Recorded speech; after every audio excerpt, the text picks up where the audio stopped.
బిడ్డ ఇలా మేము ఆత్మ గౌరవంతో బతుకుతున్నాం బిడ్డ, మా పెద్ద కొడుకు ఇలా 1000 రూపాయలు పంపించిన బిడ్డ అని చెప్పేసి మురిసిపోతున్నటువంటి అమ్మల కళ్ళల్లో ఆనందాన్ని నింపినట్టుగానే ఇవాళ గర్భంతో ఉన్నటువంటి ఆడబిడ్డలకు కడుపు నిండా అన్నం పెట్టి కోడి గుడ్డు పెట్టి గిలాసడు పాలు పోసి సొంత తోబుట్టులాగా చూసుకుంటున్నటువంటి మన నేత మన ముఖ్యమంత్రి కేసీఆర్ గారు ఇవాళ పిల్లల కంట్రోల్ బియ్యం కోసం కళ్ళల్లా ఒత్తులు వేసుకొని సంచి పట్టుకొని వచ్చిపోయే లారీకి ఎదురు చూసినటువంటి ప్రజల కోసం ఇవాళ 6 కిలోల బియ్యం ఇచ్చి ఇలా మన కళ్ళంలో వెతుకులైనటువంటి సందర్భాన్ని మనం మర్చిపోగలుగుతామా?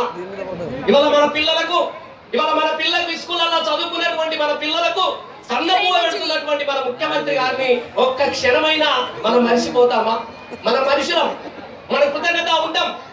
ఇలా ఆడపిల్ల పుడితేనే అయ్యో ఆడపిల్లేనా అన్నటువంటి సందర్భాన్ని మనం ఎన్నో సార్లు చూసాం ఈ తెలంగాణలో.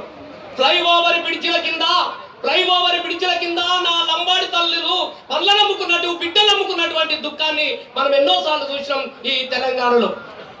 ఇవాళ ఆడబిడ్డ పుడితే మా లక్ష్మమ్మ పుట్టిందని చెప్పేసి గుండెలు కత్తుకుంటున్నటువంటి తల్లిదండ్రులకు భరోసానిచ్చినటువంటి మన నేత ముఖ్యమంత్రి కేసీఆర్ గారు ఇవాళ కళ్యాణ లక్ష్మి ద్వారా 51 కట్నం వేస్తూ నేనున్నాను, మీ పిల్లలకు నేనున్నాను అన్నట్టు భరోసానిచ్చినటువంటి ముఖ్యమంత్రి గారికి మా ఆడబిడ్డ కృతజ్ఞతలు తెలియజేస్తుంది. ఇప్పుడు మనం అందరం విందాం.